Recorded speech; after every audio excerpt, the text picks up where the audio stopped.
And the first thing that we notice is that we'll be overwhelmed with a feeling of joy.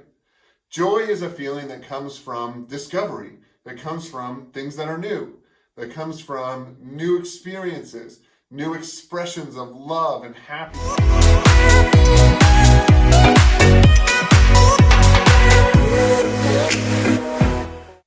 The prophet Isaiah spoke 700 years before Jesus. And in the 65th chapter, Isaiah is given words to speak on behalf of God about the new heaven and the new earth, about the eternal destination for the people of God. As Christians, we believe that this is where we are going. We believe that this is relevant information because this is where we will spend eternity, in this new heaven and this new earth with God for eternity. And so when Isaiah speaks to the people of his day, he also speaks to the people of every age. The people of God throughout history have understood that one day we will be with God without anything in between us and God. The presence of God will be overwhelming as our experience of life is so close to the throne of God that we use the words new heaven and new earth to describe it. Isaiah is going to encourage you today, and I'm hoping all this week as we talk about heaven, we talk about the new heaven and the new earth, and we talk about what it means to be going to heaven and how a Christian should feel about that eternal destination. So I'm going to start reading today in Isaiah chapter 65, verse 17. If you have an app with that scripture, or if you read in a paperback Bible, you'll want to have your pen with you, because I'm hoping that you'll be encouraged upon encouraged upon encouraged all this week. So this is how the scripture begins. This is the prophet Isaiah speaking 2,700 years ago. Isaiah says, "See, I will create new heavens and a new earth, and the former things will not be remembered, nor will they come to mind. But be glad and rejoice forever in what I will create, for I will create Jerusalem to be a delight and its people a joy. I will rejoice over Jerusalem and take delight in my people. The sound of weeping and crying will be heard in it no more." We learn a lot about what it is to be in heaven and what that experience will be. And the first thing that we notice is that we'll be overwhelmed with a feeling of joy. Joy is a feeling that comes from discovery, that comes from things that are new, that comes from new experiences, new expressions of love and happiness.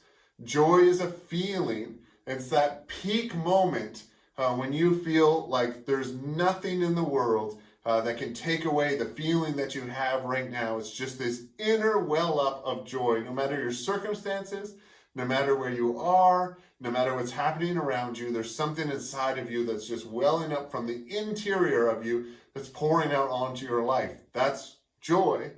And so when God says first, the thing that you're going to notice about heaven is this overwhelming joy, he says that in Isaiah chapter 65. First up, God says, "I will create the new heavens and the new earth." And we know everything that God creates is good, and the new heavens and the new earth will be better than you could have imagined. So good, in fact, that you when you're there, it's so good that you forget about the former things. The former things will not be remembered, nor will they come to mind. This means there'll never be a time in heaven when you're watching a sunset, and there's no sunsets in heaven, but when you're looking at the beautiful mountains or the ocean waves, there'll never be a time when you say, "Oh, I miss the Oregon mountains. I miss the Oregon sunsets. I miss the Oregon coast." Even though those things are incredible, that's how incredible heaven will be. It's like if you were a runner, you would never say, and you gain speed and you learn to run fast, you would never say, "Do you remember when I was 2 years old? And I thought, like when you were 2, you probably thought you were running really fast. And maybe your dad ran slow, or your mom or your grandpa ran slow next to you. So you thought, I'm so fast. But you look back now and you're like, why would I even think about that? Because at this point, I'm going so fast as I've grown in my strength. That's the same in heaven, that you won't look back and think about the beauty or the experiences here on earth, even though they are incredible, even though they are great. This isn't saying that earth is bad. It's amazing. But the new heavens and the new earth will be so overwhelming that you won't think back. And God anticipates that you will miss the old heaven, or you'll miss, the old earth. You'll miss the situation that you find yourself in. So right away, God says, I'm creating the new heavens and earth. It's going to be so good, you'll never think about it. And then he says, you will be glad and rejoice forever.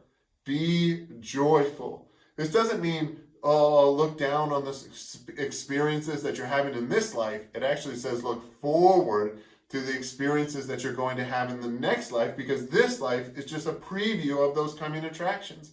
And in those coming attractions, there will be a complete change to where there's no more tears. There won't be a time, as far as past experience goes, when you're upset, when the sound of weeping and crying is coming from your life or from your heart. There won't be a time when you think back and say, remember when I was sad? Remember when these things hurt? Remember I went through that painful experience? Remember when we lived through that pandemic? You won't have the experience of wishing you were going back or thinking about the good things and the growth that you had in that, because the experience of heaven will overwhelm you with joy.